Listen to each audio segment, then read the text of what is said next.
growth, it's energy, it's people working together. So we're excited about 2019 for sure.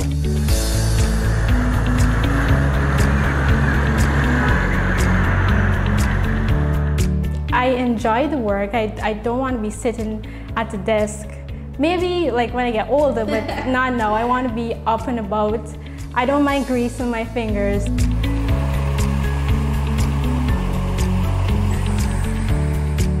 It's exciting times. You know? The next few months, it's where the whole thing starts. Welcome to the 9th episode of Access ExxonMobil Guyana. I'm Michaela Cameron. And I'm Deidre Moe. With first oil slated for the first quarter of 2020, ExxonMobil Guyana and our contractors are progressing a number of critical project activities this year. Definitely, Deidre. And we are already seeing lots of activity right here in Guyana, with arrival of some of the subsea equipment for installation. To give better insight into where we are and what can be expected during 2019, here's what's happening as we continue on the road to first oil. Let's hear from Technip FMC and SciPam, two companies working on the project, and Mike Ryan, our operations manager at ExxonMobil Guyana.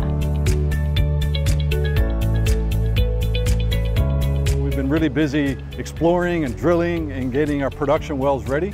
The FPSO, the Destiny FPSO, will be sailing away from Singapore in July and will arrive here in Guyanese waters in September. So our operations team is making sure that we're ready to receive it, ready to support it, and then ready to actually operate. The operations team operates the production facility offshore. What exactly does first oil mean, and how close is Guyana to first oil?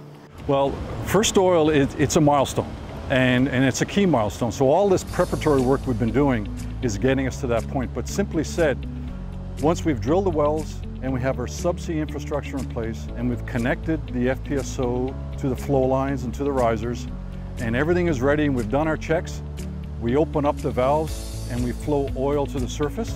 And once it comes into the FPSO and comes into our separators, we call that first oil. First oil on top sides. Gotcha. To actually start the production phase.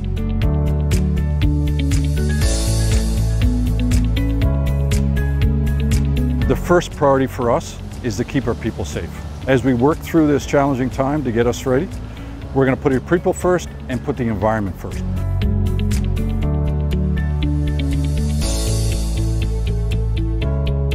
So we're going to be mobilizing all of the subsea, we call them Christmas trees, or large control valves that control the oil from subsurface, connected to flow lines and risers that SciPam will install, connected to the FPSO. So all of that work, it's tremendous work, has to be done in 2019. So we're mobilizing some pretty big, significant vessels to make sure we can do that.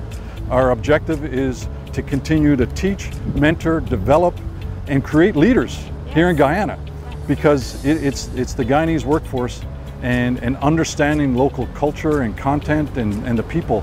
It's vitally important that we include. And I think when people work with ExxonMobil, you know, we're very clear on our expectations, and we'll hold ourselves and others and our partners accountable for results, but we'll celebrate those results together, but we'll do it in an ethical, meaningful, honest manner.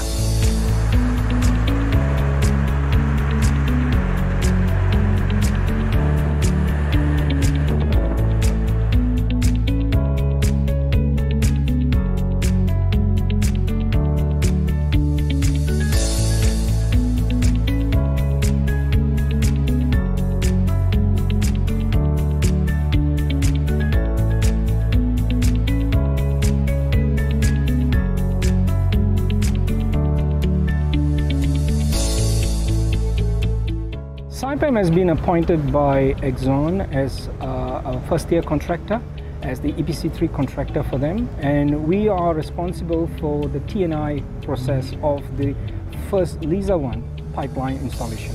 So we are responsible to connect anything from the bottom of the sea to the surface of the sea. So we are responsible everything underwater. We're going to install the pipelines, we're going to install the subsea structures, and we're going to bring them up and connect to the FPSO. That's where the oil comes out. So we're going to connect exactly what you guys need. We have the pipes here, and in another month's time, we're going to have the installation vessel arriving in Guyana, which is going to do all this installation of all these pipelines.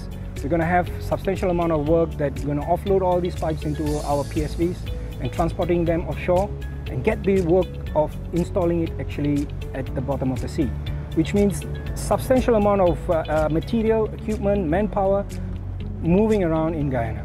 Currently, we have about 4,000 plus pipes here. We are expecting another 1,500 pipes to arrive. So in total, we're going to have about 6,200 pieces of pipes. One thing that we've been trying to focus in Guyana is the consciousness of having a safety culture. Now, why is it important for SAIPAM? Because we have changed our safety concept into becoming a behavioral science. One of the most important aspects of SAIPAM is safety. We have the Leadership in Health and Safety initiative, in where we put together a set of rules in order to foster our employee into working safe. We have another initiative, We Want Zero, with 0 injuries. Everyone, as they come to work, they must leave in order to go to their family. In Guyana, this is no different. We want everyone that involved in our operation to be safe and go home to their family safely as they come to work. So in 2019, we do plan on hiring local citizens to take up different positions at our office. We're currently in the planning process of having an office situated in Guyana, but for now, we're using the John Finance Shore base.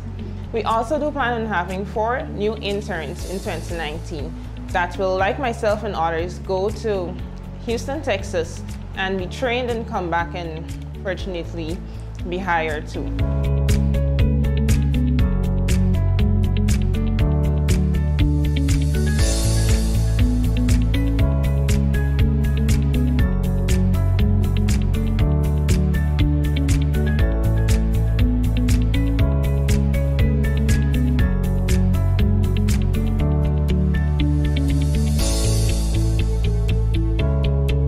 Once the equipment is manufactured, it is then handed over to the Subsea Services Department, in which I operate. The Subsea Services a department, we install, maintain, preserve, and store the assets.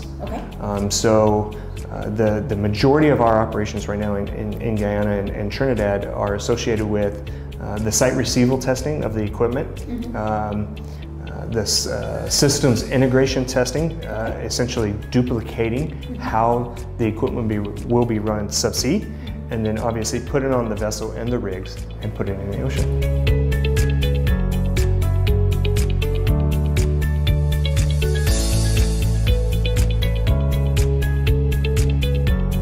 The most rewarding would be the fact that the company accepted me. So that was the first step. I was like, whoa, like I got accepted. It was like, I felt very lucky, and I was very shocked as well. I didn't think I would get through, but here I am today. And so far the journey with them has been wonderful. I can't ask for more, and I look forward to the journey with this company. And this opportunity that we Guyanese now have, and I want to take advantage of it. It may be scary, but I'm willing to take the risk. The first step, get educated. There's no way you're going anywhere if you don't have the necessary qualifications, and well, the experience will come, but get yourself in a position first that puts you on that platform to be employed, and then just put yourself out there. We spent 1 month here in Guyana doing the class training. So we were seeing all of these equipment, it was nice and everything. But when you got to Brazil and you actually see it in person, you got to touch it, you got to operate it, it was very, very, very rewarding. And you know, it really paid off, you know, the classroom training and so on. It was very nice, but the actual hands-on is what was so nice. There you have it. These companies and individuals play an instrumental role in the oil and gas activities here in Guyana. We expect a lot more to come in 2019 and beyond. At this time, let's hear what's buzzing in our Hey ExxonMobil segment as we give you a brief breakdown of this year's key activities. Welcome to Hey ExxonMobil. I'm Casual alongside the fabulous Michaela Cameron. In today's segment, we will share a bit about some of the key activities during 2019. First, the drilling of production wells will continue this year, in addition to wells for water and gas injection.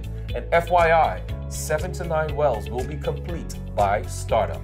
Casual, on that note, another exciting feature is the arrival and installation of subsea equipment, which will be an ongoing activity throughout 2019. This includes SURF, which stands for subsea, umbilicals, risers, and flow lines. As previously mentioned, piping has already arrived here in Guyana, and installation will take several months. The subsea trees, also known as Christmas trees, are being delivered and will be installed later this year. These trees are an assembly of valves, spools, and fittings used to regulate the flow of hydrocarbons or other fluids in a subsea well. These trees and other equipment will remain on the seafloor or underwater for the life of the project, which is anticipated to last more than 20 years. I also know that many are excited to know what's happening with the construction of the Liza Destiny floating production, storage, and offloading FPSO.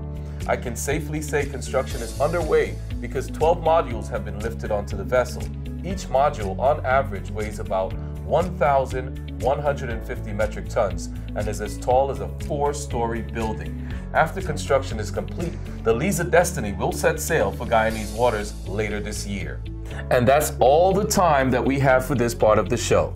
Be sure to follow us on Facebook and on Instagram, IG, at ExxonMobil Guyana for more updates about our operations. And a big thank you, of course, to our sign language interpreter, Mikawanya Israel, who always ensures that the hearing impaired viewers are able to easily follow along with this part of the show. Until next time. Peace. Bye.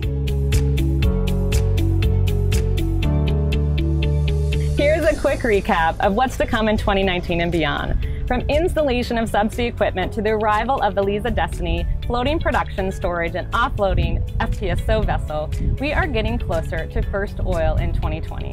Safety remains our top priority throughout all of our operations, and Guyanese continue to have opportunities to be a part of this new industry at every level. We are so excited for what's to come in 2019 and in the next few years. Thanks again for watching. I'm Michaela Cameron. And I'm Deidre Moe. Until next time, bye.